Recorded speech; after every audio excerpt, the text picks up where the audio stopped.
Imagine you're in the frozen food aisle of the grocery store.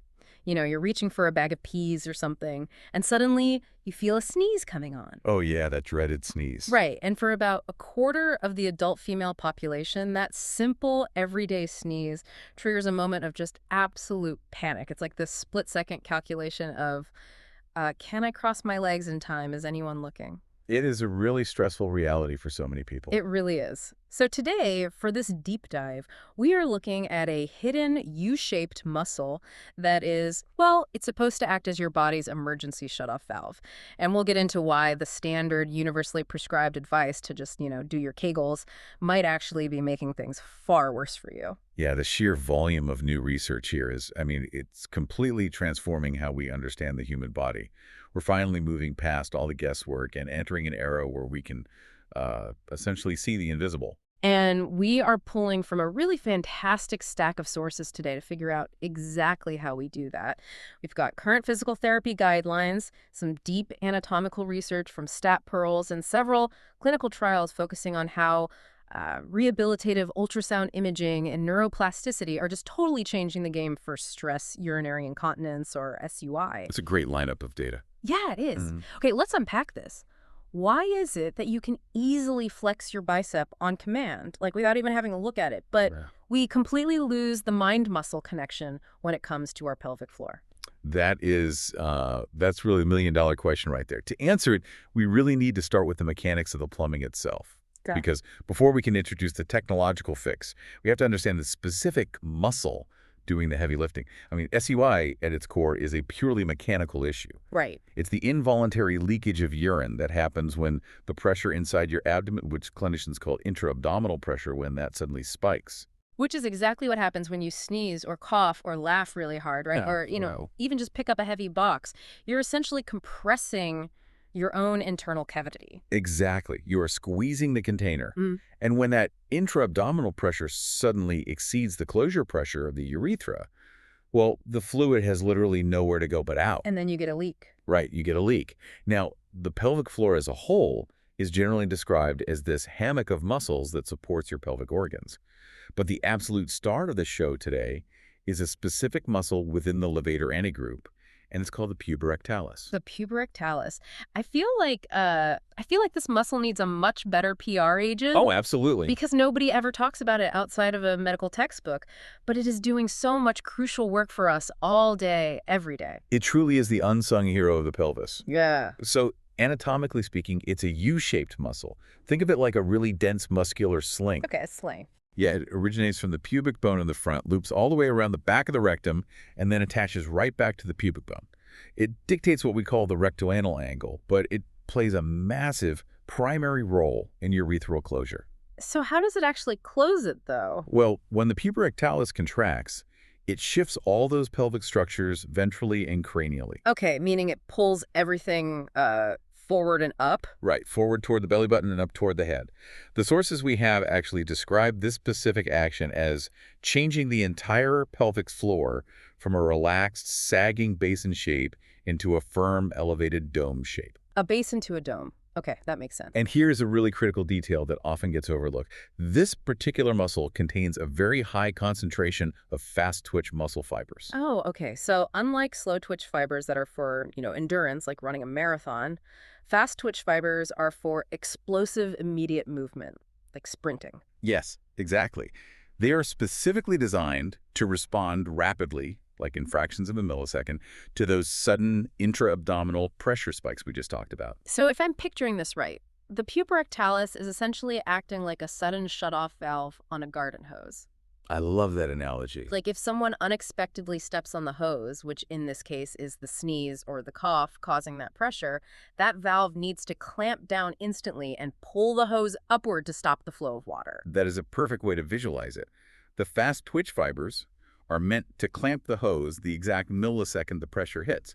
If they are slow or, if they don't fire at all, the pressure wins. Wow.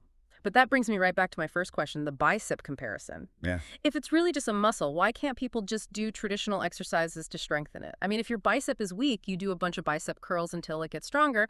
Why is the pelvic floor so different? And this leads us directly to what clinicians call the blind muscle problem. The blind muscle problem. Right. You cannot strengthen a muscle if your brain doesn't actually know how to find it or fire it. Yeah. The pelvic floor is notoriously difficult to isolate voluntarily for a couple of key reasons. First off, it is completely hidden from visual feedback. Oh, true. You can't just look in a gym mirror and watch your puborectalis flex to make sure your form is correct. Right. There's no immediate visual reward Which- or, correction if you're doing it wrong. Exactly. And second, it operates largely under subconscious autonomic control. It's doing its job in the background of your life without you having to actively think about it. So your brain just doesn't have a conscious map for it. Well, until it stops doing its job effectively, then you're very, very aware of it. Precisely. But because it's mostly on autopilot, our conscious brains don't have a well-worn neural pathway to just flex it on demand. In fact, the data in our sources on this is just staggering. They highlight that half of all women are completely unable to distinguish a pelvic floor muscle contraction from an abdominal muscle contraction. Wait, half. 50% of women, when asked by a doctor to contract their pelvic floor, are actually just flexing their abs? Yes, half. And that leads to a very dangerous phenomenon in physical therapy called co-contraction. Okay, what is that? Well, when a patient is told to simply squeeze or pull up, they naturally resort to using the muscles they can actually feel. Because they can't feel the puborectalis, they unknowingly use accessory muscles. That compensating. Exactly. They'll squeeze their glutes, they'll clench their inner thighs, or, worst of all, they'll bear down with their abdominal muscles. Okay, let me stop you there. Bearing down with your abs, wouldn't that just increase the intra-abdominal pressure even more? That seems super counterproductive. It is highly counterproductive. When you bear down with your abdominals, you are actively pushing the bladder neck down instead of lifting it up. Oh, wow. Remember the basin to dome shift. Bearing down does the exact opposite. You are literally creating the exact downward force that causes stress urinary incontinence in the first place. So you are worsening the condition while actively trying to fix it. Yes, exactly. But hold on. We are told in women's magazines, by doctors during postpartum checkups, on every health blog on the internet to just, do your Kegels. Do them at red lights. Do them in the elevator. Are you saying that without knowing how to actually isolate this specific puborectalis muscle, standard Kegels might actually be completely useless or even harmful? What's fascinating here is that the clinical data entirely validates your suspicion. Doing Kegels improperly isn't just a waste of time. It is actively worse than not doing them at all. That is wild. Yeah, one of the studies in our stack specifically looked at muscle timing during high-impact activity. They found that if a patient activates their transverse abdominis, which is the deep core muscle, before they activate their pelvic floor, that improper sequence actually provokes urine leakage. So you are essentially squeezing the toothpaste tube from the top while the cap is still completely open. Exactly right. You are forcing the fluid out. The sheer mechanics of it. So the brain is sending the close the valve signal, but it's sending it to the wrong place at the wrong time. And because we can't see what's happening inside our own pelvis, we have no idea we're doing it wrong. We are effectively blind. 100% blind. If you're listening to this and you've spent months doing Kegels at traffic lights with zero results, this is exactly why. You aren't failing at the exercise, your brain just literally doesn't have the map to that muscle yet. Which means we need a way to restore sight. We need a translator between the conscious brain and this hidden muscle. The brain needs immediate, undeniable proof of what is actually happening. And this is exactly where our biofeedback technology enters the picture. Okay. I love when technology steps in to solve a biological mystery. So let's get into biofeedback. What exactly are we talking about here from a patient's perspective? Broadly speaking, biofeedback is a therapeutic technique where the body's internal physiological responses are measured by instruments and then displayed back to the patient in real time. It takes a subconscious internal physical process and converts it into a tangible external visual or auditory signal. It makes the invisible visible. Yes. And in the context of pelvic floor physical therapy for SUI, there are a few main tools used to achieve this. One is surface electromyography, or SEMG. Right. This uses small sensors, either external sticky patches on the perineum or internal vaginal or rectal sensors to measure the tiny electrical signals that muscles generate the exact moment they contract. Oh, and then what's the other one? Another method uses pressure biofeedback, like a small air-filled balloon or a perineometer, which literally measures the physical squeeze strengths of the pelvic floor. Okay, so paint a picture for us. What does a clinical session actually feel like for you, the patient, when you're using this tech? Well, you're in a comfortable private clinical setting, usually sitting slightly reclined in a specialized chair. The nurse or physical therapist applies the sensors. Then you look at the computer monitor in front of you. Like a normal computer screen? Yeah, and the screen typically displays an animated graph, or sometimes a gauge, almost like a speedometer on a dashboard. When the therapist asks you to contract your pelvic floor, you watch the screen. The monitor tells you instantaneously, literally within milliseconds, if you are actually firing the correct pelvic floor muscles, or if you're just flexing your abs again. It sounds like we are turning pelvic floor therapy into a video game. It really does. You're using a monitor to see your puborectalis flex. You try to make the bar go up on the screen. And if you cheat and use your glutes or your abs, the machine knows and the bar stays flat. But does just seeing that graph actually change how the muscle behaves physically?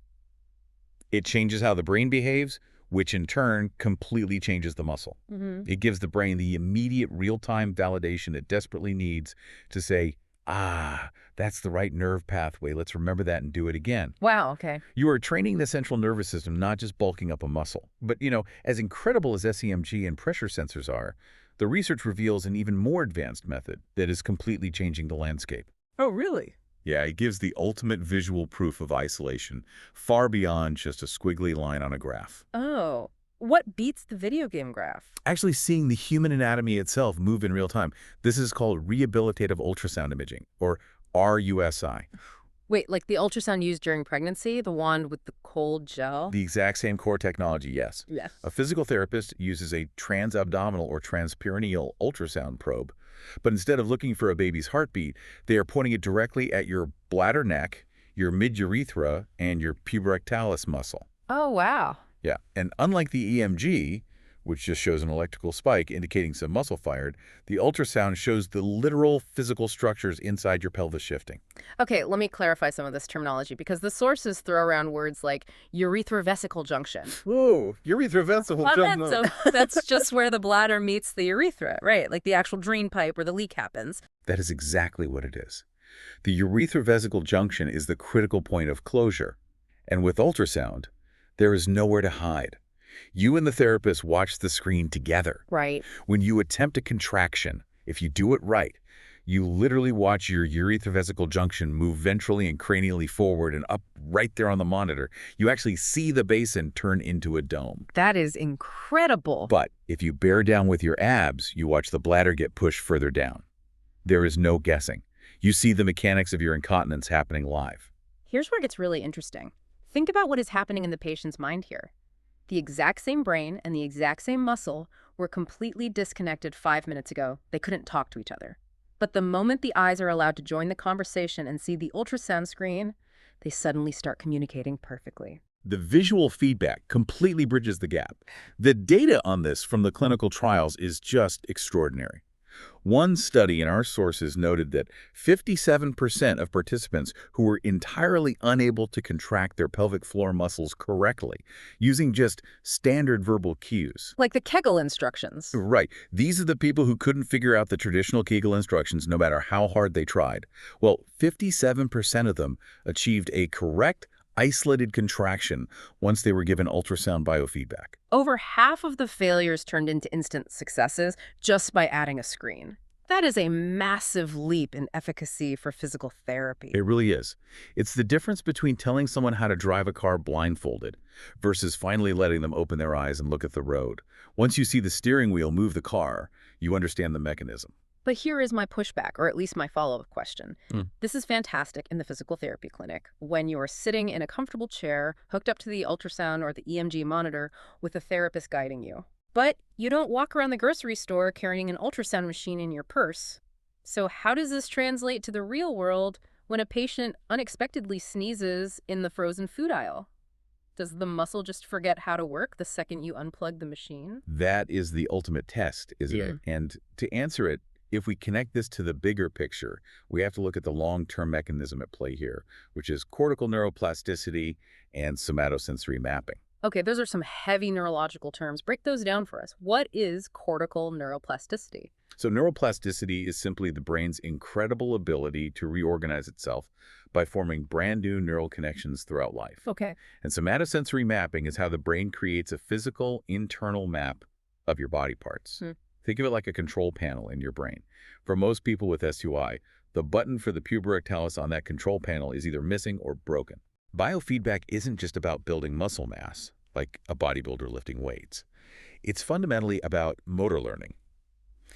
By practicing with the visual feedback from the monitor, the brain is actively drawing a new map to the puborectalis muscle. It learns exactly where it is, how to reach it, and more importantly, what it physically feels like inside the body when it contracts correctly. So you are basically building a new neural highway in the brain, and the ultrasound screen is just the construction crew helping lay the asphalt. Precisely. And once the highway is built, you don't need the construction crew anymore. During the course of therapy sessions, the visual and auditory helps from the machines are gradually withdrawn. The therapist slowly relies less and less on the screen. So they fade it out. Exactly. The patient learns to internalize that closing and lifting sensation, that base into dome shift we keep talking about, without needing the monitor to confirm it. They memorize the feeling so they can reproduce it in the dark, so to speak. Yes. And once that pathway is strong, we get back to the crucial concept of muscle timing that we discussed earlier. Right, the fast pitch fibers. Exactly. The goal of this therapy isn't just to be able to squeeze the muscle on command when you think about it. The ultimate goal is for the brain to rewire the subconscious reflex. So eventually, those fast-twitch fibers of the puborectalis fire completely automatically, milliseconds before an intra-abdominal pressure spike from a sneeze even hits the bladder. So what does this all mean for you, the listener? Essentially, biofeedback isn't just a physical workout for the puborectalis. It's quite literally a software update for your brain's autonomic nervous system. You're using the technology to rewrite the base code of how your body reacts to pressure. That is a brilliant analogy. It really is a software update. You are reprogramming a subconscious reflex using conscious visual practice, and the clinical evidence heavily supports this approach. Wow. The symptom reduction in patients who use biofeedback compared to those who just get standard verbal instructions to, do Kegels is significantly superior. The patients aren't just getting stronger, they're getting smarter at a neurological level. This has been such an enlightening journey. I mean, we started with the sheer mechanics of stress urinary incontinence, understanding that it's a battle of internal pressures and that the puborectalis is this hidden useling trying to act as a rapid shut-off valve. Right. We learned that the old ubiquitous advice to just do your Kegels is woefully inadequate for up to half of all women because the brain is completely blind to the muscle and often triggers the wrong ones, like the abs, which literally squish the bladder and make the problem worse. Which is exactly why specialized pelvic floor physical therapy, rather than just guessing on your own, is so incredibly crucial. Right. And then we saw how biofeedback and especially rehabilitative ultrasound imaging acts as this incredible translator between mind and muscle. By letting the eyes actually see the urethrovesical junction move, the brain can finally map the neural pathway. This eventually leads to a complete rewiring of the body's automatic reflexes, giving you your confidence back in the grocery store aisle. I want to remind you, if you or someone you know struggles with this, standard verbal instructions often just aren't enough. It's not your fault you can't find the muscle. The evidence is abundantly clear. Seeking out specialized physical therapy with biofeedback is highly supported and incredibly effective. This raises an important question, though, and I really want to leave you with this final thought to mull over. Okay, let's hear it. Well, biofeedback works by using external screens to teach us how to consciously control internal automated systems, right? Right. If simply watching an ultrasound screen can teach us to consciously master a hidden muscle like the puborectalis and literally rewrite our autonomic reflexes, what other invisible automated physiological systems in our bodies could we learn to completely master if we just had the right real-time monitor? Think about your resting heart rate, your digestion, or your deepest stress responses. If we can see it, can we control it? Now that is something fascinating to think about. Thank you so much for joining us on this deep dive. We'll catch you next time.